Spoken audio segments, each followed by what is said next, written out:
আমার পিছনে হচ্ছে পিহর গোবিন্দপুর আর আমার সামনে আছে পিহর। আমি এই মুহূর্তে আছি পিহর গোবিন্দপুরের মাঝখানে। আর এই পিহর গোবিন্দপুরের মাঝখানের মাঠে এত সুন্দর একটা বাড়ি করছে। একটা মানুষ কতটুকু শৌখিন হলে, একটা মানুষ কতটুকু ইচ্ছা থাকলে এমন খোলা মাঠের ভিতরে একটা বাড়ি করতে পারে। তো আজকে আমি ওই বাড়িটাই আপনাদের সামনে তুলে ধরবো। আসলে এটা আমাদের পিহর গ্রামের একটা গর্ব যে খোলা মাঠের ভিতরে এত সুন্দর মনোরম পরিবেশে একটা বাড়ি করছে।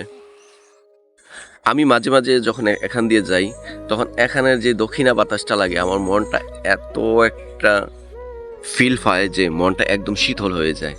আর যিনি এখানে বাড়িটা করছে, উনি যখন এখানে রাতে ঘুমাবে, আমার মনে হয় যে উনি এসির নিচে থেকেও এতটুকু সুখ পাবে না যে এখানে ঘুমায় যতটুকু শান্তি পাবে। তো আপনারা যারা প্রবাসে থাকেন, অবশ্য তাদের সবারই ইচ্ছা একটা শখের একটা বাড়ি করার। তো সবাই চেষ্টা করবেন এরকম খোলা মাঠের ভিতরে একটা এরকম বাড়ি করার জন্য। আর এই বাড়িটা যিনি করছে উনিও যদিও পিহর গোবিন্দপুর ওনার বাড়ি, উনি কিন্তু প্রবাসীই থাকে। আর প্রবাস থেকেই উনি কিন্তু এই বাড়িটা করাইছে। চারদিকে খোলা মাঠ, ফসলি জমি, মাঝখানে ওনার বাড়িটা। আর ওনার বাড়ির সবচাইতে আকর্ষণীয় আরেকটা জিনিস হচ্ছে ওনার বাড়িতে এই যে গাছগুলো দেখতেছেন সবগুলোই কিন্তু ফল গাছ। ওনার বাড়ির আশেপাশে যতগুলা গাছ দেখতেছেন বাউন্ডারির ভিতরে সবগুলোই ফল গাছ। আর বাড়ির সামনে এই যে একটা তাল গাছ আছে, তাল গাছটা অসম্ভব একটা ভালো লাগা কাজ করে। কারণ পুরা রাস্তার মাঝে একটা তাল গাছ এমনভাবে দাঁড়িয়ে আছে বাড়িটার সামনে, আর এটাতে তালও তালও আছে। আর যাদের সামর্থ্য আছে তারা প্রত্যেকেই চায় এত সুন্দর একটা বাড়ি করার জন্য।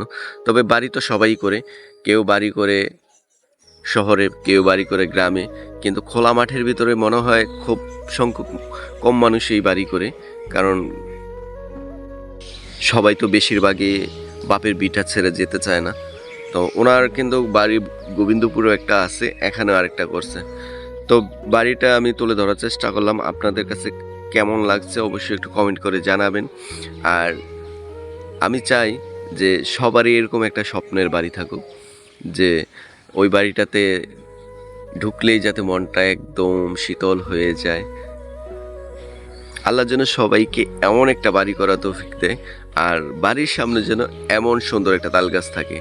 তা আপনারা যারা প্রবাসে থাকেন অবশ্যই চেষ্টা করবেন একটু খোলা মাঠে, নীরব নিস্তব্ধ জায়গায় নিজের মনের মতো করে সুন্দর একটা বাড়ি করার জন্য। সুন্দর বাড়ি কোনো বিষয় না, আসলে সুন্দর একটা মন থাকতে হয়। আর সুন্দর মন থাকলেই সুন্দর বাড়ি করা যায়। আর মনটা যদিও সুন্দর হয় তখন এমনিতেই সব কিছু ভালো লাগে। তো যারা যারা এতক্ষণ পর্যন্ত আমার ভিডিওটা দেখছেন অবশ্যই লাইক করে, কমেন্ট করে, শেয়ার করে যাবেন। আর কে কোথা থেকে দেখছেন বা কার কোন জায়গায় বাড়ি অবশ্যই কমেন্টের মাধ্যমে জানিয়ে যাবেন। আমি প্রতিনিয়ত চেষ্টা করি আপনাদেরকে নতুন নতুন কিছু উপহার দেওয়ার জন্য। তো সবাই যে যেখানেই থাকেন সুস্থ থাকবেন, ভালো থাকবেন। আল্লাহ হাফেজ। দেখা হবে নতুন কোনো ভিডিও নিয়ে।